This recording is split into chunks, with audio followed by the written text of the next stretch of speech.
welcome to another episode of Friend Outdoors. On today's episode of Friend Outdoor Adventures, we want to bring to you a review of the video equipment that we use to capture the video footage and hunts that we use on our YouTube channel. First, we want to say we are not sponsored by anyone. This equipment is things that we bought ourselves and we've tried. We will tell you what we like and what we dislike about it, and maybe a few tips or tricks that we use to help capture this footage. Let's get into it.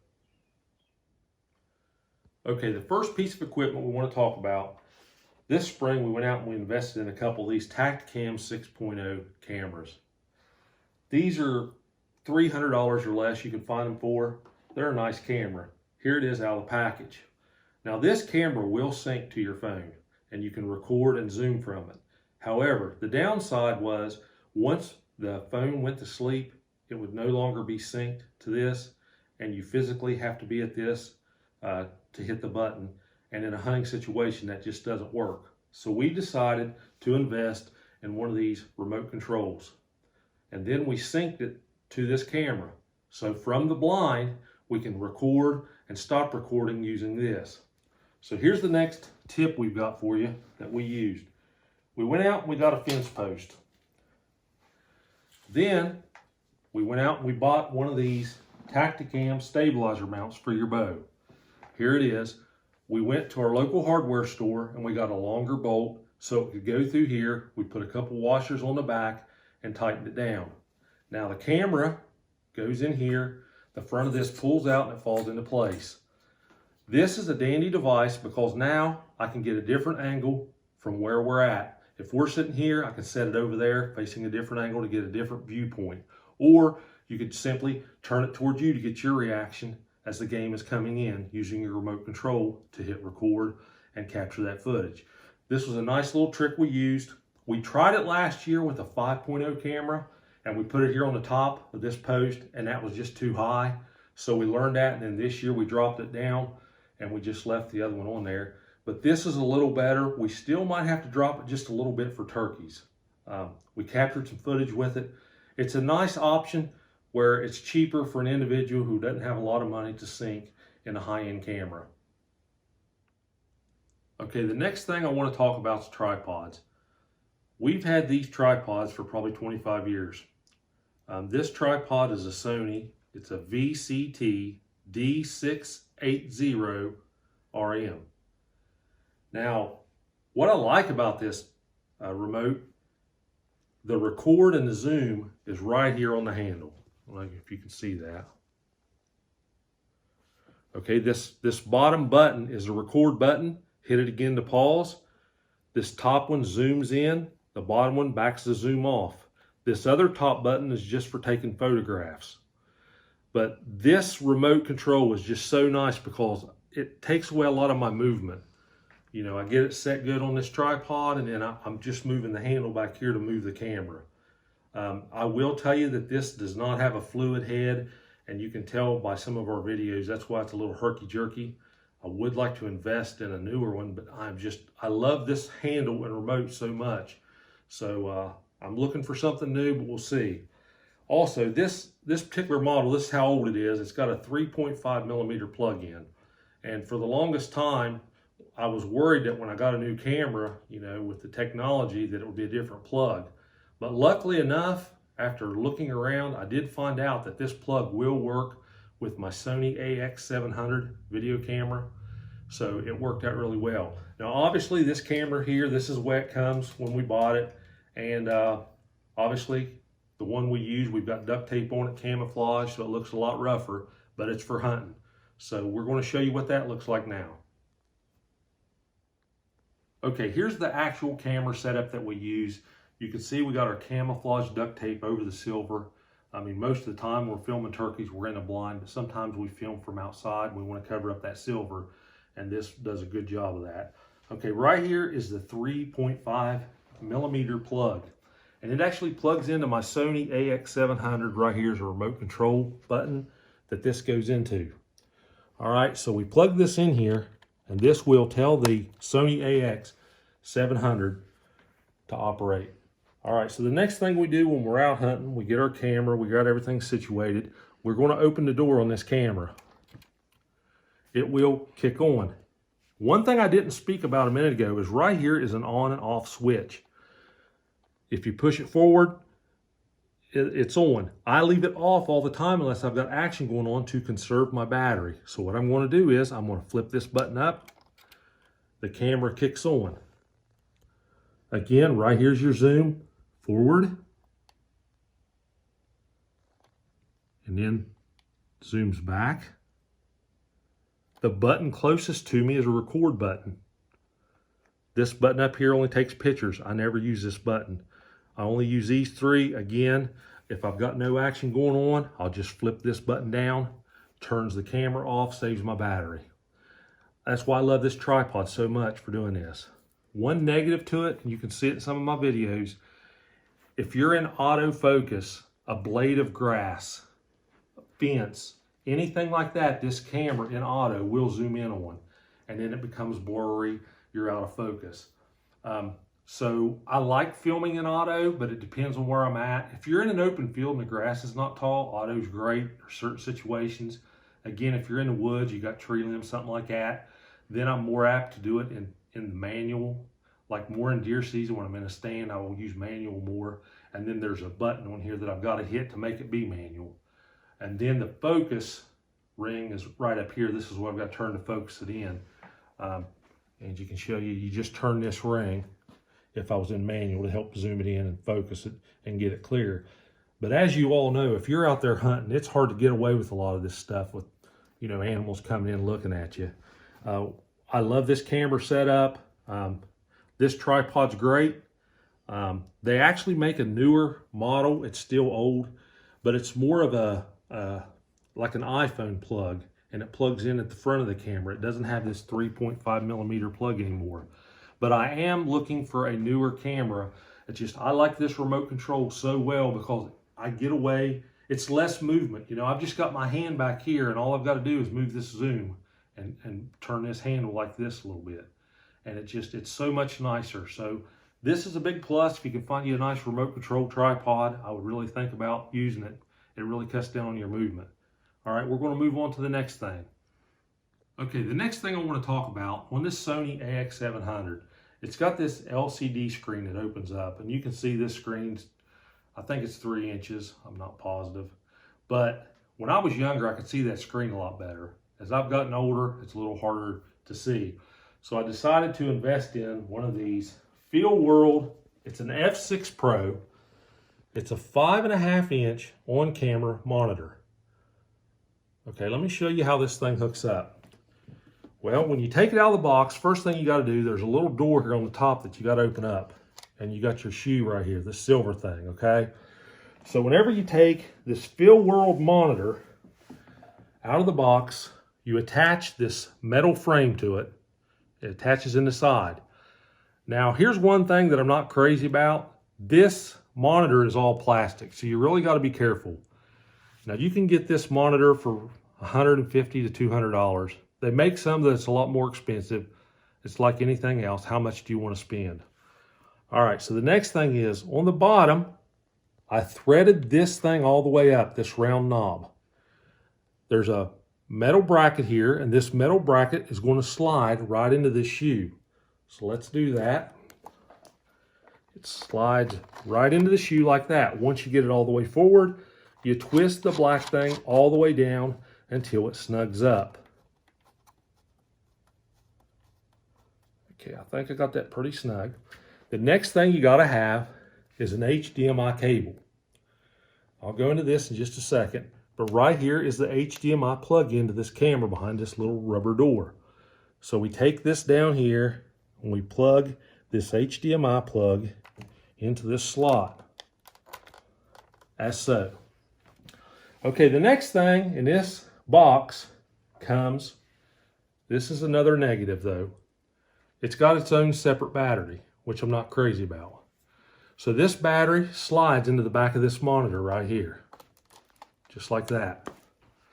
Okay, I wish it would run off of the camera, but that's just not how it works. So the battery slid in right here. Okay, then we've got a power button right here that you've got to turn on, and you hold this button down to turn it on. As you can see, the screen turns blue and says Field World. Okay. As soon as we turn the camera on by hitting the button down here on my remote control, takes it a second, and there you see through the monitor what you would see through this small monitor over here as well. So someone with not as good as eyesight as they once had, this is kind of nice. The monitor's better. The downsides to it are, in my opinion, it's plastic. It takes a separate battery, and also you saw I had to turn the power on up here. So if I've got game coming in, that's some movement. I've got to reach up here and hold this button down until this screen comes on and turns blue. Okay, one other thing I noticed when I went to checking into this thing, when I bought this monitor and I went online, people were complaining that the screen was black and they couldn't get it to work 4K. When I got this in the mail and I hooked it up to my camera just like I did here, the monitor come on and it worked great, and I was very happy. The first time I took it in the field, I'd made a mistake here. I didn't try recording with it at home. As soon as I hit the record button, the screen went black. And I wasn't sure why. So I started researching online, and what I found out how to fix that was I actually had to go into the camera itself settings and take it off of 4K and shoot in 1080p. Once I did that, the monitor works recording then. So obviously it's a lot easier to see this monitor, to film with, to record. The only other thing, it does not tell me up here that it's recording. I've got to look down here at the smaller monitor to make sure it is recording. It'll say REC, but up here it doesn't tell you anything. So you could just be, having the camera running and you're not filming anything. I do like this thing, but there was a few little things about it that I didn't care for. Okay, the next thing that I did invest in, online, it's called Condor Blue. That's actually this cable right here. And I believe this was a 12-inch cable. I'll tell you, if I remember right, it was about $25 for this cable, but I liked it because it's so compact. It fits nice, it doesn't get in the way. The first time that I used this thing, obviously I didn't have this cable yet, so I got one at Walmart that was like 6 foot, and I was trying to zip tie it together to make it as small as possible and not get in the way of this monitor, as I was trying to learn and figure stuff out. It's a really nice setup. It's better than nothing with aging eyes, but I really like it. Okay, I want to talk about just a couple more things that I thought of after we turned the camera off. As you can see in this lower corner, you can see this light on. Okay, a negative is when I turn this camera off using my switch down here on my remote control. I'm just going to turn this off. Remember, this is a separate. So here's what happens. That screen again goes blue. So I've got to reach up here and hold the off button until the screen turns black. That is another, again, it's just extra movement, but you notice this light down here is still on. So it is using battery even though the monitor is not being used. So you could say that's a negative. Again, I wish it ran off of the camera battery, but that's just not how it is. So one other thing I wanted to talk about, luckily for me, my last video camera is a Sony, and I already had one of these bigger batteries for it, as you can see, and it lasts a lot longer. I will tell you, these are not cheap if you can find them.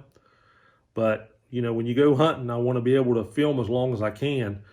And that's, I guess you'd say, another negative. I would keep this camera, this monitor, I wanted to keep it off as long as I could until I'm ready to, really start capturing footage, because it's already using some battery here. And again, I've got to reach up and hold this button. So hopefully, you guys can make up your own mind. Maybe it's something you're interested in. Maybe it's something that you're not. But I like it. There's good points and bad points to it. But I just wanted to be upfront and tell you everything that I'll be able to find out about them. So let's move on to the next item. Okay, here's the next thing I want to talk about. And this is more on the lower end. Again, I'm looking for something newer. This is just a Gorilla arm. I've had it for a long time and used it. and you know, you just hook it to the tree here when I'm deer hunting. It's got a tighten switch right here. I can loosen this up.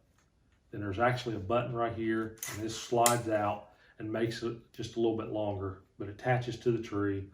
Again, I've had this a long time. I don't even know what these cost anymore. I can tell you there's a lot better options out there, but for what I'm doing, I guess at this point in time, it works. It serves a purpose. I am looking for a better one, so if you guys got any suggestions, I would rather get suggestions off people that have actually used stuff, because you know how it is. You spend your hard-earned money on stuff, and then if you don't like something, you know, you're just kind of out. So I'd rather go off of a person's recommendations. So anyway, this is this. It slides back in, and then I slide it, tighten it up like that, and put it on my backpack like this, try to make it as small as I can make it when I'm going into my staying location in the fall. So I want to talk about that. Okay, let's move on to the next item. Okay, this is the next thing I want to talk about that I use. I got this at Walmart. It's a Vivitar. It's a universal card reader. This particular one's for an iPad or an iPhone. So I've got an iPhone. Well, I've got both of them that I actually use to edit with. So what I do with this, and here it is. Let me get it for you. This is it out of the box with the iPhone attachment. It just plugs in. So I got this SD card, which I'm going to go pull from my cameras. Not all of my cameras are cell cams. And it will plug into this reader as such. It plugs into my phone. Now you do have to go to the App Store and download this Vivitar app. But I'm going to tell you, I've had very good luck with these things. I really like it. I use it all the time. In fact, I've got 3 of these. So I can take one with me to different places and work on editing. And I use these things to obviously take footage off the SD cards, save them to my camera roll so I can do some editing. I do a lot of editing on my iPhone. I use iMovie on my iPhone at this point. I've got a computer that I used for years.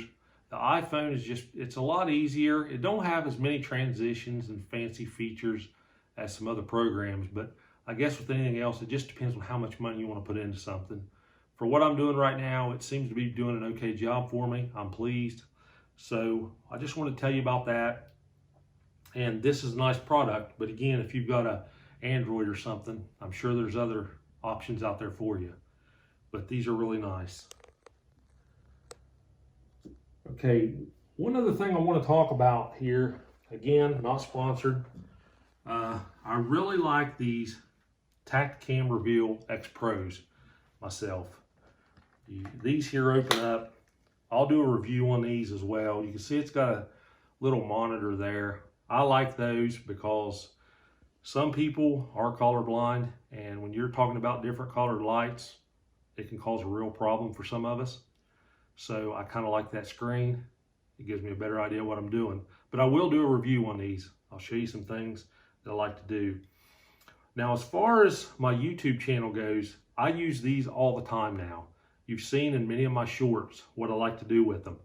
I like to set these up now more and more on scrapes because I'm real methodical in where I put the cameras and where I aim them. I want to get that buck at that scrape working, because if I can get him there that full 15 seconds, I can make a short out of it. If I get the right distance and everything, it makes it really nice. So I use these a lot. You saw a lot of my turkey shorts this spring, and I've got a ton more of them for next spring when it comes up already.